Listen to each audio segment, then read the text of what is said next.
Historically, the number one overall pick comes down to three positions: quarterback, offensive tackle, and defensive end. These three, in which many would argue, are the most important players on the field. I mean, you gotta have the right signal caller leading your offense, the right dude blocking for him, and the best possible pass rusher to go get the other team's guy. Crazy enough, you have to go all the way back to 1996 to find another position taken number one overall, and that was wide receiver Keyshawn Johnson. And before him, there was only two other receivers taken number one since the NFL draft began back in 1936. So today, we will be looking at each of these receivers and see if they lived up to number one expectations. After nearly 30 years of the NFL draft's existence, 1964 saw the first ever receiver taken number one overall. A split end, as they called it back in the day, by the name of Dave Parks. Parks was larger than most receivers. In a day and age where NFL star wideouts hovered in the 180 to 190 range, he stood at 6'2" and 220 pounds. Despite the size, Parks was still exceptionally quick and had some of the best hands scouts had ever seen. Even then, the idea of taking a receiver number one at that time was very foreign. The game was dominated by the rush attack. Historically, running backs had been the most common number one pick to that point, and in the 1960s alone, 5 of the 10 number one picks were running backs. However, at the same time, the early 1960s saw the rise of a new type of player brought in by Mike Ditka. Ditka was as close to the size of a lineman as he was to a receiver, and he had both the skills to block and to catch passes as good as anybody. So he played the hybrid position, tight end. This was a role that he shined in immediately, becoming the first rookie tight end to ever put up 1,000 yards receiving in a season. This may have been an influence to the 49ers to pick Dave Parks number one overall, due to his larger stature compared to other receivers. And within 2 years of being with the Niners, Parks showed the NFL how special he could be, capturing the Triple Crown Award, leading the NFL in receptions, yards, and touchdowns. This has only been done 4 times in the Super Bowl era, and the 49ers went from the worst to first ranked offense in the NFL. Parks was an All-Pro that year and was in the running for the league MVP. Then, after another Pro Bowl level season in year 3, things kind of shifted. Parks played with a bruising style that helped him to dominate the NFL for 3 years, but things started to catch up to him, and he began to get more consistently banged up, lost a step, and decided to leave the 49ers after his less successful 4th season. He ended up joining forces with the New Orleans Saints, and during his time there, Parks, like Mike Ditka, made the move to tight end. And even though he went on to be decently successful as a receiving tight end, Parks never captured anything like the early successes he had, failing to ever make another Pro Bowl. After 10 NFL seasons and 1 World Football League season in 1974, Parks retired.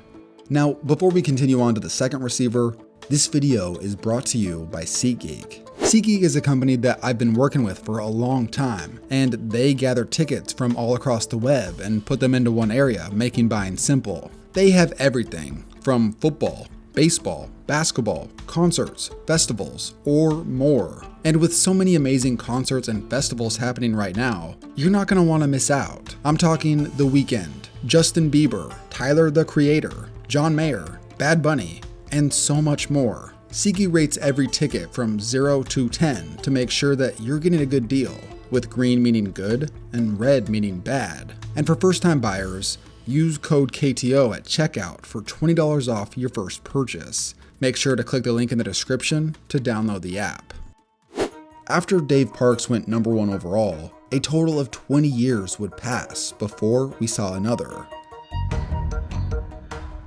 1984 was a wild year in terms of pro football. The USFL, who was attempting to compete with the NFL, had successfully lured away stars in 1983, and in 1984, there was a quote-unquote draft war to acquire players. With the number one overall pick, the New England Patriots selected wide receiver Irving Fryar, who had gone number 3 in the USFL draft just months prior. What was wild was the Patriots were so adamant about getting this guy that they announced that they were going to pick him, and they signed him 3 weeks before draft day. Irving Fryar was a highly skilled and standout athlete at Nebraska. The Cornhuskers, whose offense in 1983 had a Heisman-winning running back, a Heisman finalist quarterback, and a future number 1 overall receiver. This insanely loaded offense averaged 52 a game that year, and Fryar was seen as a huge part of this team's success. It was wild that Fryar became the first receiver to be taken number 1 in 20 years, but his final college moment was one of infamy. Down and 8, 1:12 to play. Turner Gill with his 28th pass. Irving Fryar, he dropped the ball.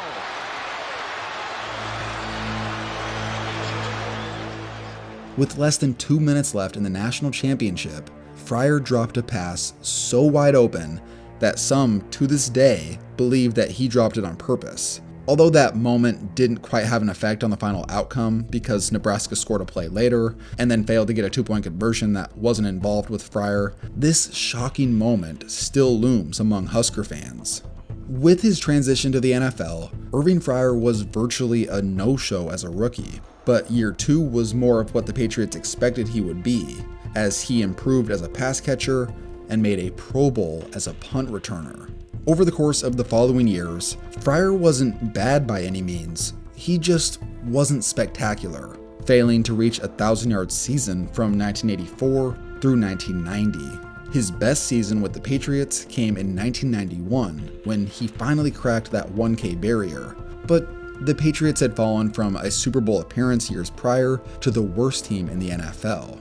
And on top of that, Fryar had built a reputation off the field. He missed the 1985 AFC Championship game after a domestic dispute with his pregnant wife led him to getting 6 stitches in his hand.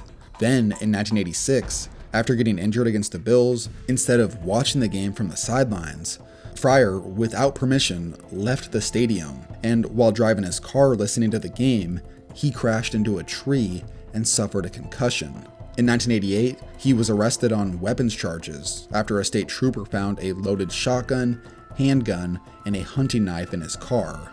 These incidents, along with some other off-the-field concerns, led the Patriots to trading Fryar after the 1992 season, which honestly was the best thing that could have ever happened to Fryar, because football-wise, he went from Hugh Millen throwing him passes to Dan Marino. Oh, just before it ran out. Shotgun. Marino throws deep downfield. It is caught by Fryar. Touchdown! Touchdown Dolphins! Marino to Fryar! It took until he was 31 to make his first Pro Bowl as a receiver, but once he did, Fryar went on to become one of the best receivers in the NFL, making 4 of them in 5 years. It's extremely rare to see someone have a career like this dude. I mean, he was a so-so player for almost a decade. I'm not going to say bust, but just kind of underwhelming for a number 1 pick. Then, when he got to his mid-30s, he had his best years of his career. That's the complete opposite of what happens, especially for receivers. With an impressive redemption arc, Fryar would last 17 total seasons, setting a handful of NFL records, including catching a touchdown from 19 different passers and the oldest player to score 4 touchdowns in a single game. But today, Fryar's legacy is somewhat tarnished due to legal matters. In 2015, he and his mother were found guilty of conspiring to defraud 6 banks and a mortgage company. Fryar ended up doing prison time because of this. But strictly in terms of his pro football career, the 1986 first overall pick eventually proved that he was worth the selection. 12 years after Irving Fryar went number 1, the third and final receiver in NFL history was drafted first overall. In the first round, the New York Jets select Keyshawn Johnson, wide receiver, Southern California. Keyshawn Johnson was quite the surprise to the football world. The fact that he even made it this far was truly a miracle, considering that back in 8th grade, he was involved in gang activity and spent 9 months in a youth facility for possession of weed, cocaine, and a concealed handgun. Despite this, he was still a standout star in high school, but poor grades kept Keyshawn to attending community college, where he just stopped showing up to practice one day, later saying, quote, "I started hanging out with the wrong crowd and got myself into trouble."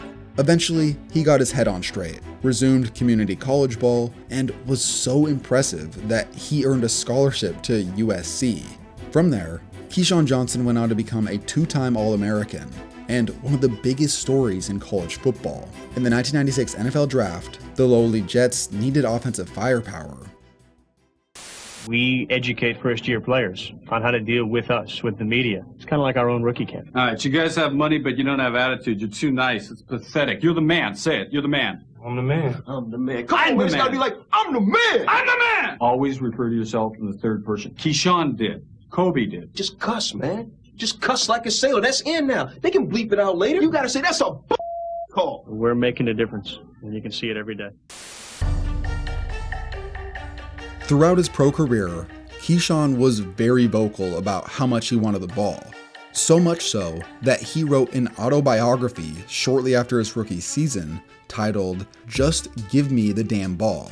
And in this book, he went on to talk about how the team's quarterback, Neil O'Donnell, was a stiff puppet. This book became infamous, and the title became a catchphrase. Throw him the damn ball! Throw the damn ball! Throw him the damn ball! You know what? Throw him the damn ball. He'll only use one damn hand. 14-7, look at Keyshawn. Well, once they did get him the ball, it worked. The Jets went from a laughingstock to a serious Super Bowl contender in 3 years, with Keyshawn Johnson as one of the top pass catchers in the NFL. In an offense that also featured a young Curtis Martin, the Jets won 12 games in 1998 and made a run into the playoffs. After an incredible playoff debut from Keyshawn Johnson, the Jets would go on to lose to the Broncos in the AFC title game. To this day, those 12 wins that they had in the regular season hasn't been matched by any Jets team since. But this success was short-lived, as contract talks approached and Keyshawn started asking for big money. The Jets weren't willing to go broke on retaining Keyshawn, so they sent him to the Buccaneers for 2 first-round picks, and Tampa made him the highest-paid receiver in football. In Tampa, Keyshawn was a Pro Bowl-level receiver in 2001 and had an excellent stretch of playoff games in 2002 that helped the Bucs solidify winning the Super Bowl. But perhaps the bigger thing that Keyshawn will be remembered for was his sideline incident with John Gruden the following year. Moments ago. Yeah, and that was after that last drive. I don't know how Gruden can hear him with his ears covered. But then watch as Keyshawn starts to walk away. Then he decides he got one more thing to do. Yeah? Halfway through the 2003 regular season, Keyshawn would be deactivated for the rest of the season after he was seen yelling at Gruden over being pulled out of that game. There's this clip that I found where Warren Sapp is talking about Keyshawn that I feel is also applicable to this situation. In 1999, we go to the championship game, we lose, so now I got my whole coaching staff at the Pro Bowl with me. I mean, the thing's painted with Bucks. Keyshawn's a New York Jet. Keyshawn comes to me and says, "Listen, dog, me and you unite. We can put this thing together. You just need a little offense." And mind you, I just lost the game 11-6. So I go to Dungy and I lobby for Keyshawn. We go do all season. We always do all season together. All of us do. We work out, we go eat together, and then we break from there. That's Buck Ball. That's our family. I've lobbied for you to be on my team. I need 5 points to get to a Super Bowl. Hello? Don't you want to go too?